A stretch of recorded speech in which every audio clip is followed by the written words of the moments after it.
ನಮಸ್ಕಾರ. ಇವತ್ತು ನಾವು ಮರಾಠ ಇತಿಹಾಸದ ಒಂದು ತುಂಬಾನೇ ರೋಚಕ ಘಟನೆ ಸಿಂಹಗಡ ಕದನದ ಬಗ್ಗೆ ಮಾತಾಡೋಣ. ನಮ್ಮತ್ರ ಸಿಂಹಗಡ ಕದನ ತಾನಾಜಿಯ ಶೌರ್ಯ ಗಾಥೆಯನ್ನ ಮೂಲ ಇದೆ, ಅದರ ಆಳಕ್ಕೆ ಇಳಿದು ನೋಡೋಣ. ಹೌದು, ಇದು ಬರೀ ಒಂದು ಯುದ್ಧದ ಕಥೆ ಅಲ್ಲ. ಇದು ಶೌರ್ಯ, ಸ್ವಾಮಿ ನಿಷ್ಠೆ, ಆಮೇಲೆ ತ್ಯಾಗದ ಒಂದು ಅದ್ಭುತ ಸಂಗಮ. ನಾವು ನೆನಪು ಮಾಡ್ಕೊಳ್ಳೋದಾದ್ರೆ 1665ರಲ್ಲಿ ಪುರಂದರ ಒಪ್ಪಂದ ಆಗತ್ತೆ ಅಲ್ವಾ? ಹೌದು ಹೌದು.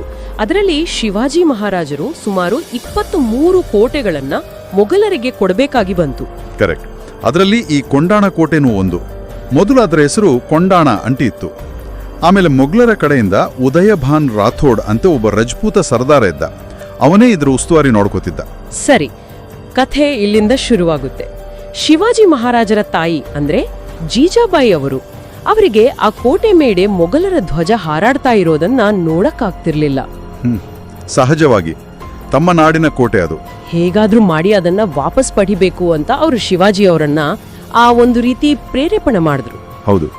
ಆವಾಗ ಶಿವಾಜಿ ಈ ಜವಾಬ್ದಾರಿಯನ್ನ ಯಾರಿಗೆ ವಹಿಸಿದ್ರು ಅಂತಂದ್ರೆ ತಮ್ಮ ಚಿಕ್ಕದಿನ ಗೆಳೆಯ, ಬಲಗೈ ಬಂಟ ಅಂತಾನೆ ಹೇಳ್ಬೋದು, ತಾನಾಜಿ ಮಾಲೋಸರೆಗೆ. ಇಲ್ಲಿ ಒಂದು ಇಂಟ್ರೆಸ್ಟಿಂಗ್ ವಿಷಯ ಅಂದ್ರೆ, ಈ ಸುದ್ದಿ ತಾನಾಜಿಗೆ ಮುಟ್ಟಿದಾಗ ಅವನು ತನ್ನ ಮಗ ರಾಯಬಾನ ಮದುವೆ ತಯಾರಿಯಲ್ಲಿದ್ದನಂತೆ. ಅಬ್ಬಾ, ಹೌದು ಹೌದು. ಅದನ್ನ ಊಹಿಸ್ಕೊಳ್ಳಿ, ಮನೆಯಲ್ಲಿ ಮದುವೆ ಸಂಭ್ರಮ. ಆದ್ರೆ ತಾಯ್ನಾಡಿನ ಕರೆ ಬಂದ ತಕ್ಷಣ ಅವನು ಆ ಮದುವೆ ಬಟ್ಟೆಲ್ಲ ತೆಗೆದಿಟ್ಟು ಯುದ್ಧದ ಉಡುಪು ಹಾಕೊಂಡ. ಆ ಮಾತು ಇದೆಯಲ್ಲ, ಮೊದಲು ಕೊಂಡಾಣ ಗೆಲ್ಬೇಕು, ಆಮೇಲೆ ರಾಯಬಾನ ಮದುವೆ ಅಂತ. ಅದು ನಿಜಕ್ಕೂ ರೋಮಾಂಚನಕಾರಿ. ಅದು ಬರೀ ಭಾವನಾತ್ಮಕ ಮಾತು ಅಲ್ಲ, ಅದು ಆಕ್ಚುಲಿ ಅವರ ಸ್ವಾಮಿನಿಷ್ಠೆ. ಅಂದ್ರೆ ತಮ್ಮ ನಾಯಕನಿಗೆ, ತಮ್ಮ ನಾಡಿಗೆ ಇದ್ದ ಬದ್ಧತೆ ಇದೆಯಲ್ಲ, ಅದು ವೈಯಕ್ತಿಕ ಖುಷಿಗಿಂತ ದೊಡ್ಡದು ಅಂತ ತೋರಿಸುತ್ತೆ. ನಿಜ, ಆ ನಿಷ್ಠೆ ಇದೆಯಲ್ಲ, ಅದು ನಿಜಕ್ಕೂ ಅಪರೂಪ. ಸರಿ, ಇನ್ನು ಕೊಂಡಾಣ ಕೋಟೆ ಬಗ್ಗೆ ಹೇಳೋದಾದ್ರೆ ಅದು ಸುಲಭದ ಕೋಟೆ ಏನಲ್ಲ ಅಲ್ವಾ? ಖಂಡಿತ ಅಲ್ಲ. ಬಹಳ ಕಡಿದಾದ ಬಂಡೆಗಳ ಮೇಲೆ ಕಟ್ಟಿರೋದು. ಹೀಗೆ ನೈಸರ್ಗಿಕವಾಗಿಯೇ ಭೇದಿಸೋಕೆ ಕಷ್ಟವಾದ ಕೋಟೆ. ಹಗಲ್ ಹೊತ್ತಲ್ಲೇ ಗೆಲ್ಲೋದು ಅಸಾಧ್ಯ ಅಂತಿದ್ರು. ಯಾಕಂದ್ರೆ ಆ ಗೋಡೆಗಳು ಎಷ್ಟು ಕಡಿದಾಗಿದ್ದು ಅಂದ್ರೆ ಮನುಷ್ಯರು ಹತ್ತಕ್ ಆಗಲ್ಲ ಅನ್ನೋ ಹಾಗೆ. ಅದಕ್ಕೆ ತಾನಾಜಿ ಒಂದು ವಿಶೇಷ ಪ್ಲಾನ್ ಮಾಡ್ದ. ಅದೇ ಆ ಉಡದ ಕಥೆ ಅಲ್ವಾ, ಯಶವಂತಿ ಅಂತ. ಹೌದು, ಯಶವಂತಿ ಅನ್ನೋದು ಅವನು ಸಾಕಿದ್ದ ಉಡ ಅಂತ ಹೇಳ್ತಾರೆ. ರಾತ್ರಿ ಹೊತ್ತು ಕೋಟೆಯ ದಕ್ಷಿಣ ಭಾಗದಲ್ಲಿ ಎಲ್ಲಿ ಕಾವಲು ಕಡಿಮೆ ಇರುತ್ತೋ ಆ ಕಡಿದಾದ ಕಡೆಯಿಂದ ಅದರ ಸೊಂಟಕ್ಕೆ ಹಗ್ಗ ಕಟ್ಟಿ ಮೇಲೆ ಕಳಿಸಿದ್ರು. ಆದ್ರೆ ಸೈನಿಕರು ಒಬ್ಬೊಬ್ಬರಾಗಿ ಹತ್ತಬೇಕಾದ್ರೆ ಆ ಭಾರಕ್ಕೆ ಆ ಯಶವಂತಿ ಸತ್ತೋಯ್ತು ಅಂತಾನೂ ಒಂದ್ ಕಡೆ ಹೇಳಲಾಗುತ್ತೆ. ಅಂತಹ ಅಡ್ಡಿ ಬಂದ್ರೂ ತಾನಾಜಿ ಧೈರ್ಯ ಕಳ್ಕೊಳ್ಳಿಲ್ಲ. ಕೇವಲ ಒಂದು 300-500 ಸೈನಿಕರು ಅಷ್ಟೇ ಅಲ್ವಾ, ಅವರನ್ನ ಕರ್ಕೊಂಡು ಹೇಗೋ ಕೋಟೆ ಒಳಗೆ ಹೋದ್ರು. ಹೌದು, ಅದೇ ಒಳಗಡೆ ಸಾವಿರಾರು ಮುಘಲ್ ಸೈನಿಕರು, ಆಮೇಲೆ ಫಿರಂಗಿಗಳು. ಉದಯಭಾನ್ ಬೇರೆ ಬಹಳ ಕಟ್ಟುನಿಟ್ಟಿನ ಕಾವಲು ಹಾಕಿದ್ದ. ಅಲ್ಲಿ ಶುರುವಾಗಿದ್ದೇ ಭಯಂಕರ ಯುದ್ಧ. ನಮ್ಮ ಮಾವಳ ಸೈನಿಕರು ಅವರು ಹಸಿದ ಹುಲಿಗಳ ತರ ನುಗ್ಗುದ್ರು ಅಂತ ಹೇಳ್ತಾರೆ. ತಾನಾಜಿ ನೇರವಾಗಿ ಉದಯಭಾನ್ ಜೊತೆನೆ ಹೋರಾಡಿದ್ರು ಅಂತ. ಹೌದು, ಇಬ್ರು ಬಹಳ ಶೂರರು. ಅವರ ಮಧ್ಯೆ ಬಹಳ ಹೊತ್ತು ಇದು ಕತ್ತಿ ಯುದ್ಧ ನಡೀತು. ಕೊನೆಗೆ ತಾನಾಜಿ ಉದಯಭಾನ್ನನ್ನ ಕೊಂದ. ಆದ್ರೆ ಆ ಯುದ್ಧದಲ್ಲಿ ತಾನಾಜಿಗೂ ತುಂಬಾ ಗಾಯಗಳಾಗಿ. ಹೌದು, ತೀವ್ರವಾಗಿ ಗಾಯಗೊಂಡು ತಾನಾಜಿನೂ ಅಲ್ಲಿಯೇ ವೀರಮರಣ ಹೊಂದಿದ. ಅದು ನಡೆದಿದ್ದು ಫೆಬ್ರವರಿ 4, 1670 ಬೆಳಗಿನ ಜಾವ. ಇದು ಮರಾಠರಿಗೆ ದೊಡ್ಡ ಹೊಡೆತ ಅಲ್ವಾ? ಸೈನ್ಯಕ್ಕೆ ಒಂಥರ ಧೈರ್ಯನೇ ಕುಗ್ಗಿರಬೇಕು ಆ ಕ್ಷಣದಲ್ಲಿ. ಖಂಡಿತ. ಆದ್ರೆ ತಾನಾಜಿಯ ಪ್ಲಾನ್ ಅಲ್ಲಿಗೆ ಮುಗಿದಿರಲಿಲ್ಲ. ಅದ್ಭುತ ಯೋಜನೆ ಅದು. ಓ, ಹಾಗೇನೋ? ಹೌದು.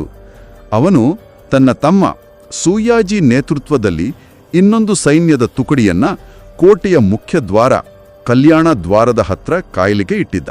ಓಹೋ, ಸರಿ ಸರಿ. ಯಾವಾಗ ತಾನಾಜಿ ಬಿದ್ದ ಸುದ್ದಿ ಗೊತ್ತಾಯ್ತೋ ಮರಾಠರು ಸ್ವಲ್ಪ ಹಿಂದೆ ಸರಿಯೋಕೆ ಶುರು ಮಾಡಿದ್ರು. ಅದೇ ಸರಿಯಾದ ಸಮಯ ನೋಡಿ ಸೂರ್ಯಾಜಿ ಹರಹರ ಮಹಾದೇವ್ ಅಂತ ಘೋಷಣೆ ಹಾಕಿ ಕೋಟೆ ಒಳಗೆ ನುಗ್ಗಿದ್ರು. ಹೌದು. ಆ ಅನಿರೀಕ್ಷಿತ ದಾಳಿಯಿಂದ ಮೊಘಲರಿಗೆ ದಿಕ್ಕೇ ತೋಚದಂಗಾಯ್ತು. ಮತ್ತೆ ಮರಾಠರಿಗೆ ಹೊಸ ಹುರುಪು ಬಂತು. ಆಮೇಲೆ ಪೂರ್ತಿ ಧ್ವಂಸ ಮಾಡಿದ್ರು ಮೊಘಲ್ ಸೈನ್ಯವಂಗ. ಹೌದು, ಚೆಲ್ಲಾಪಿಲ್ಲಿಯಾದ್ರು. ಎಷ್ಟೋ ಜನ ಪ್ರಾಣ ಉಳಿಸ್ಕೊಳ್ಳೋಕೆ ಆ ಕಡಿದಾದ ಬಂಡೆಗಳಿಂದ ಕೆಳಗೆ ಹಾರಿ ಸತ್ರು ಅಂತಾನೂ ಹೇಳ್ತಾರೆ. ಕೊನೆಗೆ ಸೂರ್ಯ ಹುಟ್ಟೋ ಹೊತ್ತಿಗೆ ಕೊಂಡಾಣದ ಮೇಲೆ ಕೇಸರಿ ಧ್ವಜ ಹಾರಾಡ್ತಿತ್ತು. ಅಂದ್ರೆ ತಾನಾಜಿಯ ಕನಸು ನನಸಾಯ್ತು, ಕೋಟೆ ವಾಪಸ್ ಬಂತು. ಕೋಟೆ ಬಂತು. ಆದರೆ ಈ ಗೆಲುವಿನ ಸುದ್ದಿ ಶಿವಾಜಿ ಮಹಾರಾಜರಿಗೆ ತಲುಪಿದಾಗ ಅವರಿಗೆ ಸಂತೋಷಕ್ಕಿಂತ ದುಃಖನೇ ಹೆಚ್ಚಾಯಿತು. ಅಪ್ರಸಿದ್ಧ ಮಾತು. ಅದೇ, ಗಡ ಆಲ ಪಣ್ ಸಿಂಹ ಗೆಲ. ಅಂದರೆ ಕೋಟೆ ಸಿಕ್ಕಿತ್ತು, ಆದರೆ ನನ್ನ ಸಿಂಹವೇ ಹೊರಟು ಹೋಯಿತು ಅಂತ ತುಂಬಾನೇ ದುಃಖಿಸಿದ್ರು. ಜಿಜಾಬಾಯಿ ಅವರಿಗೂ ಅಷ್ಟೇ ದುಃಖ ಆಗಿರ್ಬೇಕು. ಹೌದು. ಆಮೇಲೆ ತಾನಾಜಿ ಆ ಶೌರ್ಯ, ಆ ನಿಷ್ಠೆ, ಆ ತ್ಯಾಗಕ್ಕೆ ಗೌರವ ಸೂಚಕವಾಗಿ ಶಿವಾಜಿ ಮಹಾರಾಜರು ಕೊಂಡಾಣ ಕೋಟೆಗೆ ಸಿಂಹಗಡ ಅಂತ ಹೊಸ ಹೆಸರಿಟ್ರು. ಹಾಗಾದ್ರೆ ಈ ಇಡೀ ಘಟನೆಯಿಂದ ನಮಗೆ ಏನು ಗೊತ್ತಾಗುತ್ತೆ? ಒಬ್ಬ ವ್ಯಕ್ತಿಯ ಧೈರ್ಯ, ನಿಷ್ಠೆ ಹೇಗೆ ಇತಿಹಾಸದ ದಿಕ್ಕನ್ನೇ ಬದಲಾಯಿಸಬಹುದು ಅನ್ನೋದಕ್ಕೆ ಇದು ಒಳ್ಳೆ ಉದಾಹರಣೆ. ಖಂಡಿತ. ಇಲ್ಲಿ ಗಮನಿಸಬೇಕಾದ್ದೇನಪ್ಪ ಅಂದರೆ, ವೈಯಕ್ತಿಕ ಸುಖ ದುಃಖಗಳನ್ನೆಲ್ಲ ಬದಿಗಿಟ್ಟು ದೇಶಕ್ಕೋಸ್ಕರ, ಒಂದು ಗುರಿಗೋಸ್ಕರ ನಿಲ್ಲುವ ಅದಮ್ಯ ಛಲ. ತಾನಾಜಿಯ ಕಥೆ ಬರೀ ಯುದ್ಧದ್ದಲ್ಲ, ಅದೊಂದು ಒಂದು ಸ್ಫೂರ್ತಿ ಇದ್ದ ಹಾಗೆ. ಹೌದು. ಕೇಳುಗರು ಯೋಚನೆ ಮಾಡೋದಕ್ಕೆ ಇಲ್ಲೊಂದು ವಿಷಯ ಇದೆ. ಇತಿಹಾಸದ ದೊಡ್ಡ ಘಟನೆಗಳ ಮೇಲೆ ಈ ತರದ ವೈಯಕ್ತಿಕ ತ್ಯಾಗಗಳು, ಬಲಿದಾನಗಳು ಹೇಗೆ ಪ್ರಭಾವ ಬೀರ್ತವೆ? ತಾನಾಜಿಯಂತಹ ವೀರರ ಕಥೆಗಳು ಇವತ್ತಿನ ಪೀಳಿಗೆಗೆ ಯಾವ ರೀತಿಯ ಸಂದೇಶ ಕೊಡಬಹುದು?